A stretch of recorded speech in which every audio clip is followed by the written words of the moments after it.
नमस्कार दोस्तों, राधे राधे सभी को। तो यार एक छोटा सा वीडियो उन सभी कैंडिडेट्स के लिए जो ये सोच रहे हैं कि सर एसबीआई पीओ का पैटर्न चेंज हो चुका है, प्रीलिम्स का पैटर्न चेंज हो गया है, मेंस का पैटर्न चेंज हो गया है, तो नंबर ऑफ अटेम्प्ट्स में भी फर्क आएगा। तो इसमें मैं थोड़ा सा डीप डाइव इन करके आपको ब्रीफ में फटाफट बताऊंगा। वीडियो का स्पीड आप 1.5x कर सकते हैं, जल्दी जल्दी पता चल जाएगा। चैनल पे नए हैं तो सब्सक्राइब करके रखिएगा। मैं रीजनिंग पढ़ाता हूँ डेली, शाम को 5 बजे क्लास होती है जिसमें ज़्यादातर सेशंस मेंस के होते हैं। तो अगर आप रीजनिंग मेंस के लिए प्रैक्टिस करना चाहते हैं फॉर एसबीआई क्लर्क पीओ दोनों के लिए, आप वो सेशंस फॉलो कर सकते हैं। ठीक है, लेट्स स्टार्ट द वीडियो। सबसे पहले प्री पे आ जाते हैं। प्री में फर्क क्या आया? इंग्लिश में 10 क्वेश्चन ऐड कर दिए, 5-5 क्वेश्चन क्वांट्स और रीजनिंग से ले लिए। अब मैं आपसे एकदम नॉर्मल सी चीज़ पूछ रहा हूँ, आप खुद ही बता देना मेरे को कमेंट सेक्शन में। सेक्शनल टाइम अभी भी सेम है, 20 मिनट 20 मिनट 20 मिनट, उसमें तो कोई फर्क नहीं है। हर क्वेश्चन का मार्क भी एक ही मिल रहा है, ऐसा तो नहीं है कि नंबर ऑफ मार्क्स हमें ज़्यादा मिल रहे हैं, ऐसा भी कुछ नहीं है। अच्छा, अब जब जैसे एसबीआई पीओ प्री का जो लेवल है वो आईबीपीएस पीओ प्री के काफ़ी क्लोज होता है। एसबीआई पीओ प्री में भी थोड़ा सा आईबीपीएस पीओ प्री से सर्टेन शिफ्ट्स में बेटर हो जाता है, बट आईबीपीएस पीओ प्री से आप कंपेयर कर सकते हैं। रीजनिंग में 35 क्वेश्चंस आए थे आईबीपीएस पीओ प्री में, 20 मिनट का आपने टाइम दिया था। ऐसा हुआ था क्या कि पूरे 35 क्वेश्चंस आपने अटेम्प्ट कर लिए थे और उसके बाद भी आपके पास टाइम बच रहा था? नहीं हुआ था ना। कितना अटेम्प्ट किया था? 25 से 30 की रेंज में ही करते हैं ज़्यादातर बच्चे। कुछ बच्चे ने जिनकी शिफ्ट थोड़ी मुश्किल थी 25 के अराउंड ही कर पाए, 24-23 भी करे कुछ बच्चे, काफ़ी बच्चों ने। तो कितने क्वेश्चन ज़्यादा से ज़्यादा अटेम्प्ट हो पाए? मैक्स तो 30 था ना। इस बार कितने नंबर ऑफ क्वेश्चन पूछे गए? 30। ज़्यादा से ज़्यादा जब आप 30 ही कर सकते हो तो पीछे 5 बचते हैं या पीछे 10 बचते हैं, उससे फ़र्क क्या है? 20 मिनट में हम तो वही 26-27 ही अटेम्प्ट कर पा रहे हैं, उतने तो हमें मिल ही रहे हैं ना।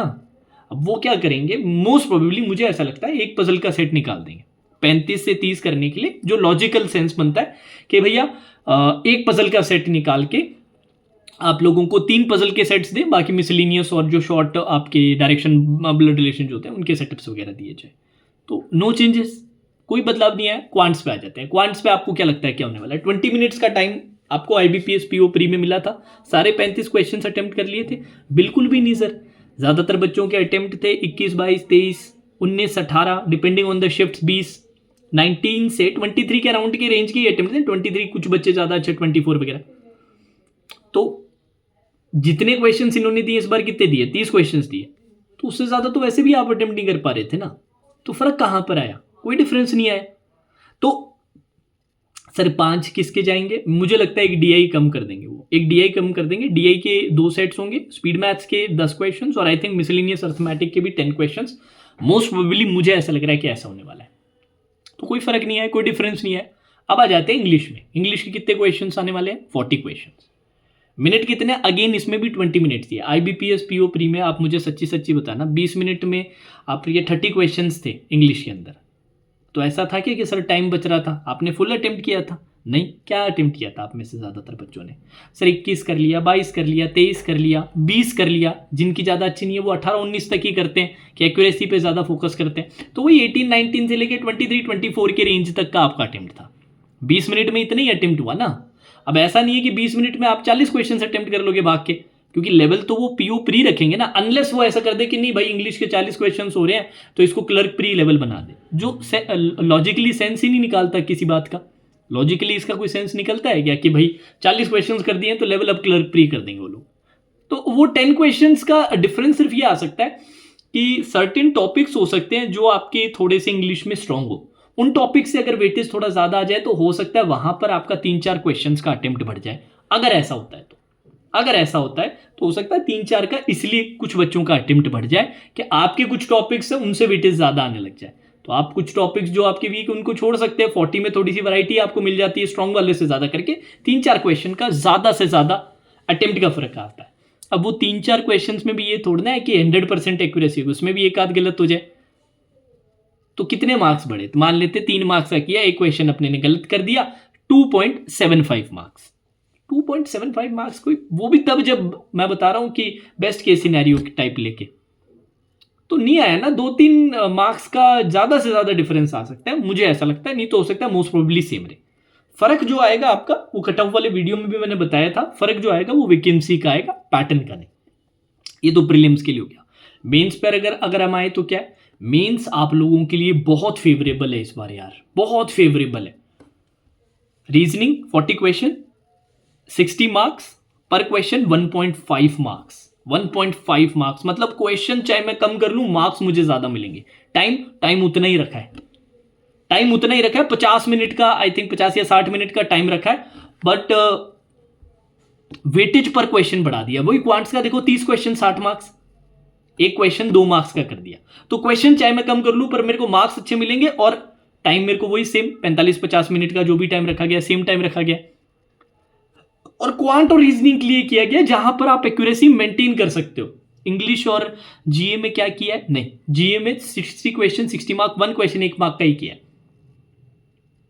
तो उसमें वैसे भी ज्यादा एक्यूरेसी नहीं आ पाती, ज्यादा अपने उसमें कुछ कर भी नहीं पाते। इंग्लिश का देखो 40 क्वेश्चन 20 मार्क्स कर दिया है। इंग्लिश में भी कुछ जिन बच्चों की अच्छी इंग्लिश होती है उनको थोड़ा सा लेट डाउन फील कर रहा होगा, पर ज्यादातर बच्चों की नहीं होती इंग्लिश अच्छी, तो वो तो खुश होने चाहिए कि बढ़िया यार, अपने को बहुत ज्यादा इसमें तुक्के मारने की जरूरत नहीं है, अपने तो जितना हो पाएगा उतना कर लेंगे। मेन काम अपने क्वांट और रीजनिंग में निकालेंगे, मेन फोकस अपना क्वांट रीजनिंग में, और ज्यादा क्वेश्चंस भी क्वांट रीजनिंग में भी अटेम्प्ट करने की जरूरत नहीं। पर क्वेश्चन का वेटेज बहुत बढ़िया कर दिया और टाइम इन्होंने फुल दिया। तो ये तो अपने फेवर में हो गया ना। हाँ, डिस्क्रिप्टिव का जरूर है कि प्रेसी राइटिंग जरूर कुछ एग्जाम्स में हमें देखने को मिलता है, बाकी कुछ नए टॉपिक्स वो लेकर आए हैं जो आपके इंग्लिश की फैकल्टी आपको डेफिनेटली बता देंगे। बट ओवरऑल मुझे ऐसा लगता है मेंस में जिन बच्चों की क्वांट रीजनिंग अच्छी है ना, उनके लिए फेवरेबल है ये ज़्यादा। हाँ, जो इंग्लिश हैवी जो रहते हैं जिनको, क्योंकि एसबीआई पीओ का ज़्यादातर ट्रेंड ये रहा है कि इंग्लिश फोड़ो और एसबीआई पीओ बनो ज़्यादातर, बट इस बार थोड़ा सा इन्होंने बैलेंस किया है, जो बहुत बढ़िया बात है। मैं तो शुरू से ही मानता था कि इंग्लिश को इतना ज़्यादा वेटेज देने की ज़रूरत नहीं जब ऑलरेडी आप डिस्क्रिप्टिव का पेपर ले रहे हो, तो बट बढ़िया, बहुत बढ़िया है। क्वांट रीजनिंग में मेहनत करोगे तो एसबीआई पीओ का, बस वो इशू वहाँ पर आ जाता है यार, इशू सिर्फ वैकेंसी का आ जाता है। वो वैकेंसी के कारण आपकी कट ऑफ प्री में भी बढ़ेगी, फिर कट ऑफ मीन्स में भी ज़्यादा जाएंगी, बट उसके लिए मेहनत करना पड़ेगा। स्पेशली जो बच्चे इस साल अभी तक अच्छा करते आए हैं, कुछ मेंस के एग्जाम ऑलरेडी दे दिए हैं, जिनको अपने प्रिपरेशन पे विश्वास है ना, आई एम श्योर कि वो निकाल सकते हैं। बट ये मत भूलिएगा कि एसबीआई क्लर्क हमेशा आपकी प्रायोरिटी होनी चाहिए, क्योंकि एसबीआई क्लर्क में अपॉर्चुनिटी बहुत अच्छी है। एसबीआई पीओ में आपको प्री करने के बाद मेंस भी करना है, मेंस निकालने के बाद इंटरव्यू में भी अच्छा करना है। इंटरव्यू में भी 3 फेज है, साइकोमेट्रिक टेस्ट, ग्रुप एक्सरसाइज और आपका इंटरव्यू वाला फेज नंबर 3 जो होता है। तो फेजेस काफ़ी होते हैं फाइनल सिलेक्शन लेने के लिए, ईजी नहीं होता। और इस बार तो सिर्फ 600 बच्चे, पूरी इंडिया से 600 बच्चे ही पीओ बनेंगे, जो हमेशा 2000 हुआ करते थे वो सिर्फ 600 होंगे इस बार। तो मेहनत तो करनी पड़ेगी, बिल्कुल अपने करेंगे भी और कर भी रहे हैं आई एम श्योर।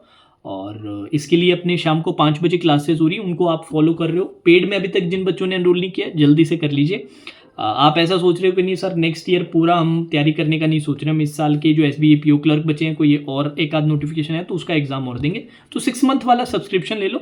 लेने के बाद आप मेरी टेलीग्राम आईडी पे मैसेज कर देना, टेलीग्राम आईडी है DHRUVA2819। मैं पूरा आपको प्रॉपर गाइड कर दूंगा, चाहे आपको एसबीआई पीओ पढ़ना है चाहे एसबीआई क्लर्क पढ़ना है, ठीक है। चैनल पे नए हैं तो सब्सक्राइब करके रखिएगा। कैसा लगा मेरा एनालिसिस बताइएगा, और आपकी क्या सोच है, क्या ये पैटर्न हमारे लिए बेटर है या हमारे लिए वर्स है। Now that's all for today session. Radhe Radhe.